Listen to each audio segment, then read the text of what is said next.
Class 10 Science HSLC final এক্সামৰ চিলেবাছটো discuss কৰি লওঁ আহক। টোটেল মাৰ্কছ তোমালোকৰ 100 থাকিব, ঠিক আছে। যিহত তোমাৰ 10 মাৰ্কছটো হ'ল ইণ্টাৰনেল এছাইনমেণ্ট আৰু টোটেল 90 মাৰ্কছটো তোমাৰ এক্সামত লিখিবলৈ আহিব।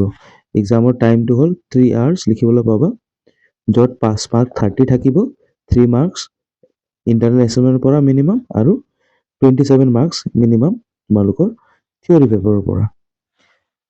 প্ৰথম চেপ্টাৰটো হৈ গ'ল তোমালোকৰ কেমিকেল ৰিয়েকশ্যন এণ্ড ইকুৱেশ্যনছ, ঠিক আছে। এইটো পৰিছে তোমালোকৰ ৰাসায়নিক বিজ্ঞানৰ পাৰ্টৰ পৰা, ঠিক আছে, কেমিষ্ট্ৰিৰ পাৰ্টৰ পৰা। ৰাসায়নিক বিক্ৰিয়া আৰু সমীকৰণ একেবাৰে ইম্পৰ্টেণ্ট চেপ্টাৰ হয়, এৰাউণ্ড 6-7 মাৰ্কছ কেৰি কৰে, ঠিক আছে। আৰু চেপ্টাৰ নম্বৰ 2টো হৈ গ'ল এচিড বেচেছ এণ্ড চল্টছ, এচিড সাৰ আৰু লৱণ, ঠিক আছে। 3 নম্বৰ চেপ্টাৰ হৈ গ'ল তোমালোকৰ মেটেলছ এণ্ড নন মেটেলছ, ধাতু আৰু অধাতু। এইখিনি চেপ্টাৰৰ পৰা গোটেইখিনি এৰাউণ্ড 6-7 মাৰ্কছ কেৰি কৰে, ঠিক আছে। চেপ্টাৰ নম্বৰ 4 হৈ গ'ল কাৰ্বন এণ্ড ইটছ কম্পাউণ্ডছ, কাৰ্বন আৰু তাৰ যৌগ, একেবাৰে ইণ্টাৰেষ্টিং চেপ্টাৰ হয়।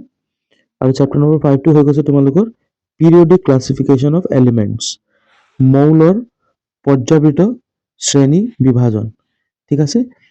এইটো চেপ্টাৰ নম্বৰ 5 যোনটো আছে পিৰিয়ডিক ক্লাছিফিকেশ্যন অফ এলিমেণ্টছ, ইয়াৰ পৰা এৰাউণ্ড 4 মাৰ্কছ আহে তোমালোকৰ এক্সামত। বাকীখিনি গোটেইখিনি চেপ্টাৰৰ পৰা 5-6-7 মাৰ্কছ দেখিবলৈ পাবা। এইটো হৈ গ'ল তোমালোকৰ ৰাসায়নিক বিজ্ঞান, ঠিক আছে, chapter number 1 to 5। Chapter number 6ৰ পৰা ষ্টাৰ্ট হ'ব বায়'লজি বা জীৱ বিজ্ঞান।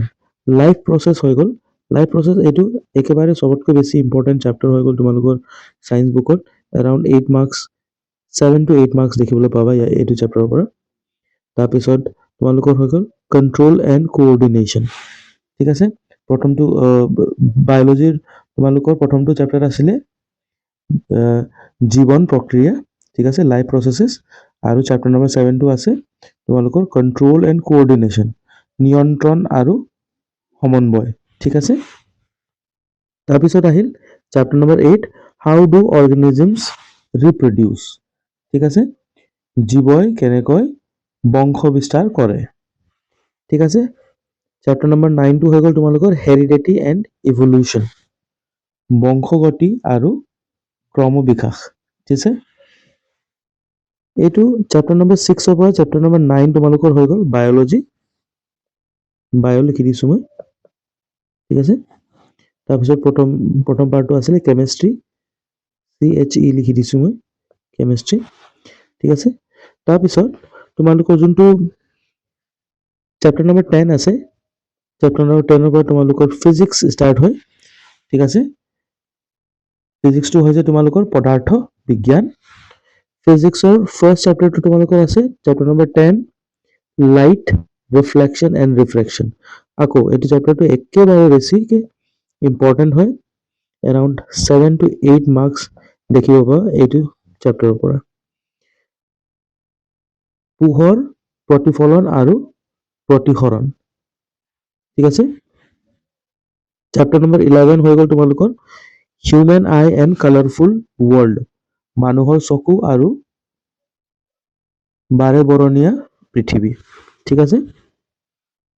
চেপ্টাৰ নম্বৰ 12টো হৈ গ'ল ইলেক্ট্ৰিচিটি বা বিদ্যুৎ।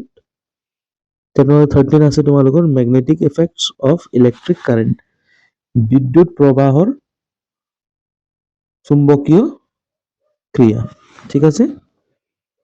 এইটো হৈ গ'ল তোমালোকৰ ফিজিক্সৰ পাৰ্ট, চেপ্টাৰ নম্বৰ 10ৰ পৰা চেপ্টাৰ নম্বৰ 13লৈকে ফিজিক্স, ঠিক আছে। তাৰপিছত আহি গ'ল লাষ্ট পাৰ্ট যোনটো হয় হৈ গ'ল পৰিৱেশ বিজ্ঞান,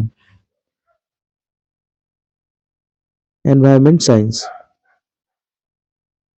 ঠিক আছে।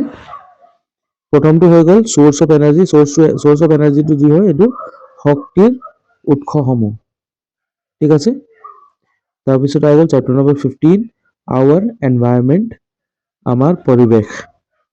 চেপ্টাৰ নম্বৰ 16টো হৈ গ'ল মেনেজমেণ্ট অফ নেচাৰেল ৰিচোৰ্চেছ, প্ৰাকৃতিক সম্পদৰ ব্যৱস্থাপনা, ঠিক আছে, এই গোটেইখিনি হৈ গ'ল তোমালোকৰ ছায়েন্সৰ চিলেবাছ। বাকী ছাবজেক্টৰ নিচিনা যেনেকৈ মেথছত দেখিবলৈ পাইছা কিছুমান খণ্ড আছে যি নাহে এক্সামত, ঠিক আছে, কিন্তু এইটোত তোমালোকৰ বিজ্ঞানৰ গোটেইখিনি চেপ্টাৰটো আহিব আৰু গোটেইখিনিতো পঢ়িব লাগিব। কিছুমান চেপ্টাৰ আছে যি অকণমান কম মাৰ্কছ আহে, যেনেকৈ 3-4 মাৰ্কছমান আহিব, কিন্তু কিছুমান চেপ্টাৰ আছে য'ত 8 মাৰ্কছ 7 মাৰ্কছ 8 মাৰ্কছ আহে, ঠিক আছে।